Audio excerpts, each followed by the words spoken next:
पितृ पक्ष में पड़ने वाली इंद्रा एकादशी जिसे कहा जाता है, वह कितनी तारीख को करना व्रत शुभ रहेगा, पारण का शुभ मुहूर्त और संपूर्ण जानकारी नियम आपको इस वीडियो में प्राप्त हो जाएगी। श्री शिवाय नमस्तुभ्यम। ओम नमो भगवते वासुदेवाय। कैसे हैं आप सभी? आशा है, उम्मीद है अब भगवान जी की कृपा आपके घर परिवार पर पूरी तरह से होगी।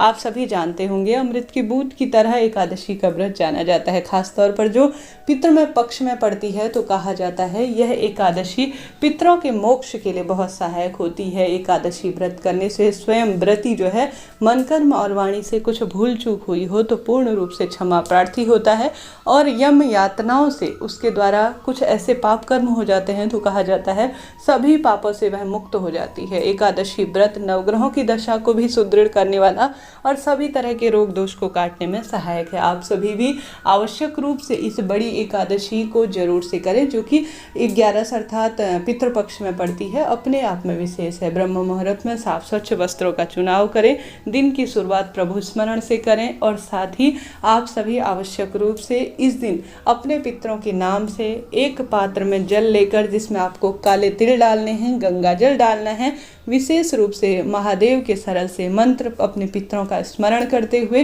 पितरों के नाम से गंगा जल और काले तिल महादेव के शिवलिंग के ऊपर जरूर से चढ़ाएं। ऐसी मान्यता है। गंगा जल और काले तिल जो है मोक्ष प्रदान करने में सहायक है। यह सरल सा कार्य आपको दिन की शुरुआत शिव पूजा से करते हैं तो आवश्यक रूप से इस दिन करना है। साथ ही इस दिन श्री हरि विष्णु का विधि विधान से पूजन करें। नियमबद्ध तरीके से आप विष्णु सहस्त्र नाम का पाठ या एकादशी व्रत की कथा सुनते हैं तो वह करें। पितृ चालीसा या पितरों से संबंधित सरल से मंत्रों का भी आप जाप कर सकते हैं। सर्वश्रेष्ठ कार्य के रूप में इसे जाना जाता है। एकादशी का व्रत सर्व सुख प्रदान करने में सहायक है। अखंड दीप लगाएं, प्रभु आराधना में अपना समय व्यतीत करें। एकादशी व्रत के जो नियम होते हैं पहले ही दिन दशमी तिथि से ही आरंभ हो जाते हैं। आप सभी उस दिन से ही सात्विक चीज़ों को भोजन में ग्रहण करें, प्रभु आराधना के लिए स्वयं को तैयार करें और एकादशी के दिन व्रत का संकल्प लें, विधि विधान से पूजन करें, नियम जो है धारण करें। पूरे दिन भर में आप सभी प्रभु स्मरण करते हुए दिन को व्यतीत करें। आप चाय पानी फलाहार इत्यादि ले सकते हैं, कोई दिक्कत की बात नहीं है। रात्रि भर जागरण इत्यादि कर सकते हैं तो वह करने का प्रयत्न करें। प्रातःकाल ब्रह्म मुहूर्त हो जाने के बाद विधि विधान से पूजन स्वच्छ साफ होकर एक समय का भोजन ब्राह्मण के लिए निकालने के बाद अपने व्रत का पारण करें। अब जानते हैं 2023 में कब हो रही है यह एकादशी तिथि। इस दिन मघा का श्राद्ध भी होगा, आप सभी जानते होंगे। पंचांग के अनुसार जो एक अश्विन माह की यह कृष्ण पक्षी की एकादशी है ना, वह 9 अक्टूबर 2023 को दोपहर 12:36 से शुरू हो जाएगी और अगले दिन 10 अक्टूबर 2023 को सुबह 3:08 पर इसका समापन होगा। ऐसे में उदया तिथि के अनुसार संपूर्ण नियमों के आधार पर जो गृहस्थ जन हैं उनके लिए एकादशी व्रत के नियम निर्धारित किए हैं, उसके अनुसार 10 तारीख को 10 अक्टूबर के दिन आप सभी इस इंद्रा एकादशी अर्थात पितृपक्ष की एकादशी का व्रत रखेंगे। यह व्रत अपने आप में सुदृढ़ है, समृद्ध है, सब कामनाओं की सिद्धि के लिए। तो आप सभी इस दिन व्रत रखे विधि विधान से और पारण का शुभ समय जरूर से जान लीजिए। पितृपक्ष की जो इंद्रा एकादशी का व्रत है वह 10 तारीख को व्रत करने के बाद 11 अक्टूबर 2023 को सुबह 6:19 से 8:39 के आसपास इस व्रत का आप सभी पारण कर सकते हैं। समय जो है विशेष रूप से ध्यान कर लीजिए। इस दिन द्वादशी तिथि का समापन शाम को 5:37 पर होगा।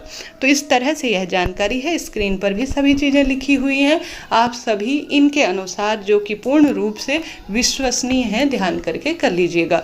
अब जानते हैं सरलतम कुछ सरल से कार्य। पितृपक्ष चल रहा है दोस्तों। पितरों का वास जो है पीपल वृक्ष में वास माना जाता है। एकादशी के दिन आप सभी सरलतम भाव से दूध मिश्रित काले तिल मिश्रित जल का पात्र पीपल वृक्ष की जड़ में अपने पितरों का स्मरण करते हुए ओम सर्व पितृ देवाय नमो नमः कहते हुए जरूर से समर्पित करें। पितरों के नाम का दक्षिण दिशा की ओर दीपक लगाएं। महादेव श्री हरि विष्णु से प्रार्थना करें, एकादशी माता से प्रार्थना करें कि हमारे पितरों का तारण हो, उन्हें मोक्ष प्रदान हो और वह जीवन में सब सुख प्राप्त करें। इस प्रार्थना के साथ कहने का अर्थ है उन्हें मोक्ष प्राप्त हो, वैकुंठ में शिवलोक में एक निश्चित स्थान प्राप्त हो। इस कामना से एकादशी व्रत को सिद्ध करें। बिना व्रत के भी इन सरल से कार्यों को करें जो मैंने बताया आपको। महादेव पर गंगा जल चढ़ाने का और साथ ही पीपल वृक्ष की पूजा का इस दिन विशेष रूप से माँ तुलसी को भी सींचने का विधान एकादशी के दिन कहा गया है। आप साधारण सरल तरीके से एकादशी व्रत के दिन जल नहीं चढ़ाया जाता, माँ तुलसी भी व्रत करती हैं, ऐसी मान्यता है। तो आप सभी दूर से ही माँ तुलसी के आगे एक दीपक जरूर से लगाएं, बहुत सुख फलों की प्राप्ति होती है। एकादशी के दिन चावल खाना, तुलसी के पत्र तोड़ना विशेष रूप से निषेध कार्यों के रूप में कहा गया है। तो आप सभी भी इन चीज़ों का ध्यान रखें, इन नियमों के साथ ही अपने व्रत को संपन्न करें। एकादशी तिथि के दिन आप सभी जानते होंगे बहुत पवित्र जो नियम बताए गए हैं, निषेध कार्य बताए गए हैं, उन्हें भी पूर्ण रूप से आप सभी ध्यान रखें और अपना जीवन सफल बनाएं। इस तरह से यह जानकारी है, वीडियो उचित उपयोगी रही हो तो लाइक करें, शेयर करें।